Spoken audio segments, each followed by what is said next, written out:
Harper Audio presents Dance with the Dead by James Nally, read by Aidan Kelly. Prologue. Let's get one thing straight. I'm not a psychic cop. I can't predict the future. God knows if I could, I wouldn't be in the mess I'm in right now. Nor do I possess some macabre ability to contact the dead, and I feel nothing but contempt for those chancers who claim that they can. You know who you are. Psychics, mediums, men of the cloth. But something's not right. Every time I get close to the body of a murder victim, they appear to me in the middle of the night. I'd like to say they turn up in me dreams.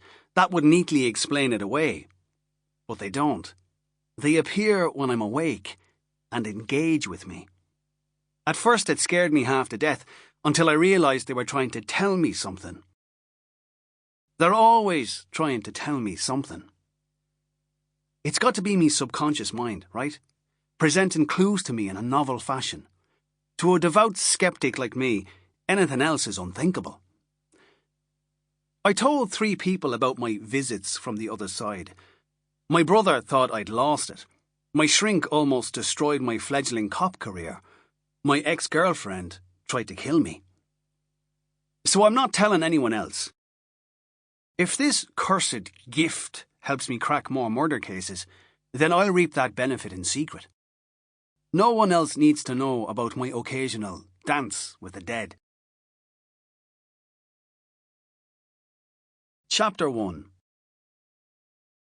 Manor House, North London, Saturday, April 10th, 1993, 13:30.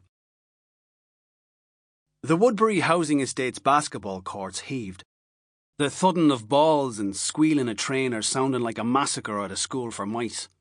A car alarm's shrill whistle pinged about the tired old tower blocks, like the yelps of a seagull strapped to a high-speed propeller.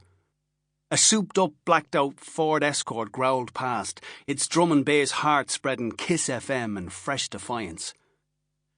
As I got close to my car, 2 large men in dark clothes appeared. One leaned against my driver's door while the other walked towards me. "Donal Lynch." "Not me," I lied, veering sharply to me left and taking a route between 2 rows of parked cars.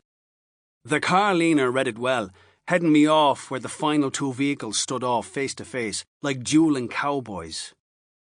So did we? Behind him a large blacked-out Jeep pulled up, the back door ghosted open. "Get in," his strong Dublin accent insisted, and I found myself hoping to God this was the IRA. At least I had some leverage with the boyos. But the acid sizzle in my gut told me these were Jimmy Riley's grunts, and that he'd dreamed up something diabolical for them to do to me today. Chapter 2. 1 week earlier. Arsenal, North London, Saturday, April 3rd, 1993. My drunken mistake hadn't been falling asleep fully clothed. God knows I'd survived that often enough. But forgetting to remove the pager from my front left trouser pocket. Its sudden vibration sent an electroconvulsive blast through my piss-filled nads, forcing my unconscious mind to perform a urethral emergency stop. I woke to the sound of my own desperate yelps.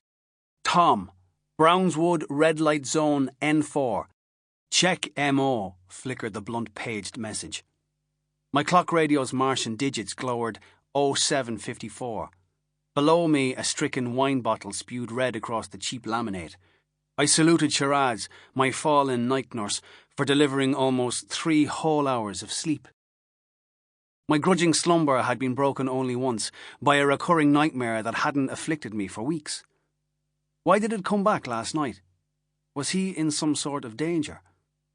To banish my angst, I flicked on the radio. Lost in the Milky Way, smile at the empty sky and wait for the moment a million chances may all collide. The lightning seeds, the life of Riley, seemed way too excitable for this time of day. I padded into the bathroom. Murdered prostitutes, or toms to use police parlance, had become my area of professional expertise these days. Anyone would think I was trying to save their souls. But I had a point to prove about solving their murders, a career salvaging point, I hoped. Having spent the last 6... Sample complete. Ready to continue?